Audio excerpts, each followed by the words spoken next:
Right? The first question I would like to ask, how did you guys meet?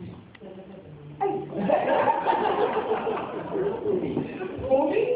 For me, okay. For me, what for me got to do with it? Oh, you were paired up? This is how it was. I was hanging out with Fumi and we went to the mall, Chinook. And lo and behold, Fumi didn't tell me that he had invited the Addy, so me, and a few of his brothers to join us. So I wasn't ready. We met them. I was like, who are these guys? Okay, I guess I'll hang out with them. So all of us went to Moss Beach, and that's the first time I met him. Oh. Then she gave me the wrong number after that.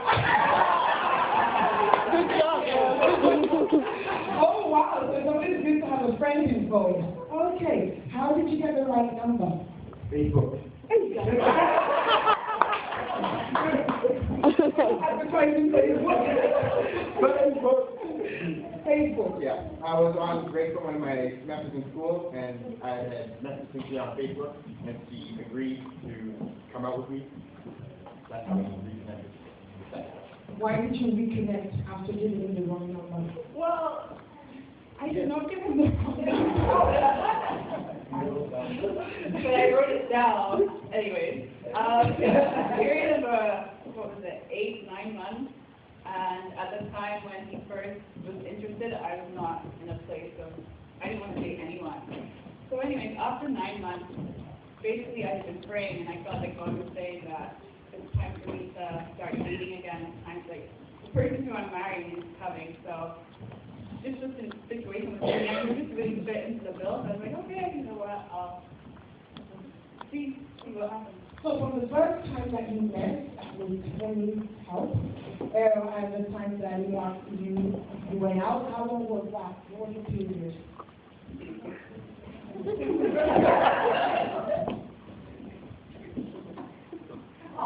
Like a year. Almost a year. Oh, so it was the year after you met, and when you lost it, then you asked her out. Yeah. What were you thinking of doing in that one? Chiropractic. Chiropractic. Okay, that's one. Okay. So what made you agree to go out with him? As I said, first of all, I guess because Fumi was legit. He vouched for that. Also, I have been praying. I think that before that, I had been talking to Pastor Ben as well, and just, getting the go ahead. Like, I really felt in my spirit that it was time to date, and just the way that Nia had asked me out, basically God told me that the person who's going to ask me out, I've already met before. Oh, I love that. No! Which one? No, but it's true. But how do you, because you must have met a lot of guys. You've only met a lot of guys. Yeah. How did you know, Because it was the night before. I guess it was the night before. I had a dream. Woo! I had a dream. And in that dream, I was reminded by God that I had met this person before. And the very next day, that was when Nia sent a message through Facebook asking me out.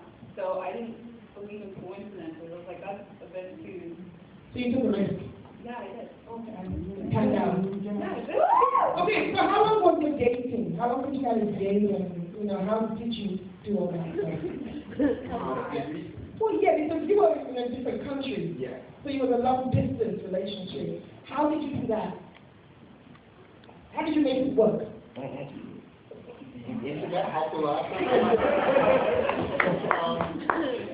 No, explain that, because don't just say the internet. You have to really explain that.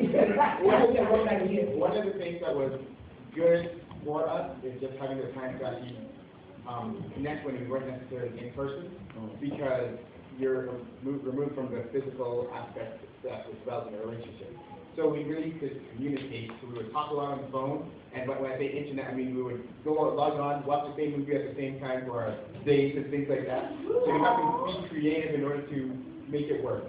But yeah, so we did a lot of messaging back and forth.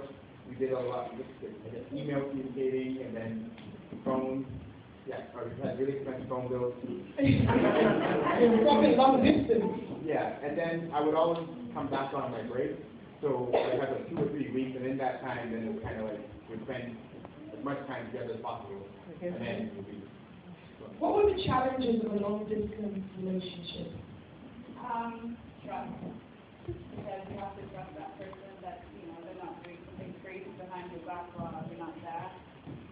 Being connected, arguments, because, you have disagreements and the person isn't there physically to see, and you have to, force yourself to talk through it as opposed to, you're not going to run away or,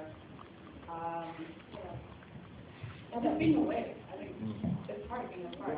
yeah, I guess for us, being together for a couple weeks and being apart for a few months and together for a few weeks, and then challenging.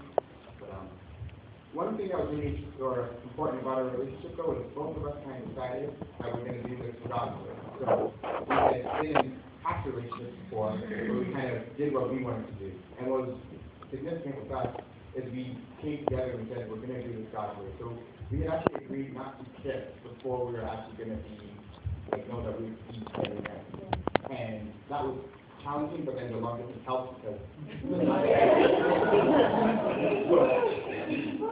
but it was really important, and I think that just because we kind of put God first in our marriage, I think God honored that and took us the rest of the way through. So. One thing, just a couple more questions. Why did you say who proposed, first of all? No. 2010, 11. You proposed? Why? How did you know for certain you wanted to spend the rest of your life with this woman? I don't say God said, but really explain. Because it was a huge commitment to adopt and embark on that. What made you be sure she was the one? I guess it was Cynthia that made me sure. Because who she is.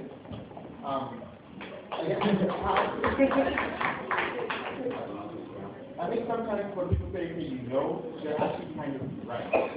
Like the very first time we actually went on a date, when we reconnected, I knew that there was something very special about her. And I couldn't put it together. I didn't know exactly what was going on. But there was something that was different from everybody else that I had dated before. And after just going through the time, going through kind of our ups and our downs, I just knew that, yeah, Cynthia is going to be the person who would be right for me. She offered it for me in a lot of ways, but she didn't for me in a lot of ways. And so I guess I could honestly say, yeah, I knew. I just didn't know then that I actually knew. So how did you propose? What step did you go through? What the hell was the thing? How did you propose? What did you do? Was it just get involved in? Okay. Sorry, One of the first times Cynthia and I went out, we were way up in northern Alberta in Newbrook, and it's way far. But it was a friend's wedding that we're hitting on to, and we had gone out there, and then we were in the car at night, and we were just it was a beautiful scene, because it was late at night, and you just see the stars. And it was incredible just to be that far out and to be able to see what God has done. And it was one of the first times that we had actually gone out together, but we kind of shared that experience, just looking at the stars, not shooting stars and everything else, and it was just nice. So the day that I was going to propose to Cynthia, we had just gotten in an argument.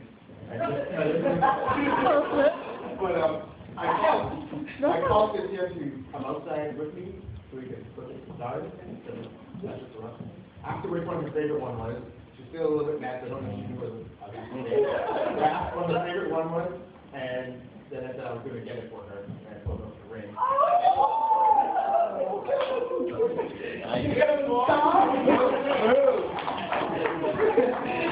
Oh, wow, you want to stop. Oh, my God. Got a stop guy. Okay, what made you say yes? Because he's a star, we know that guy. For me, going into this relationship with me, I was very skeptical. I had been burnt from previous relationships, so I was extremely hesitant. From the first date that I when I was 9, I pulled up the gun and everything. And throughout, I just kept on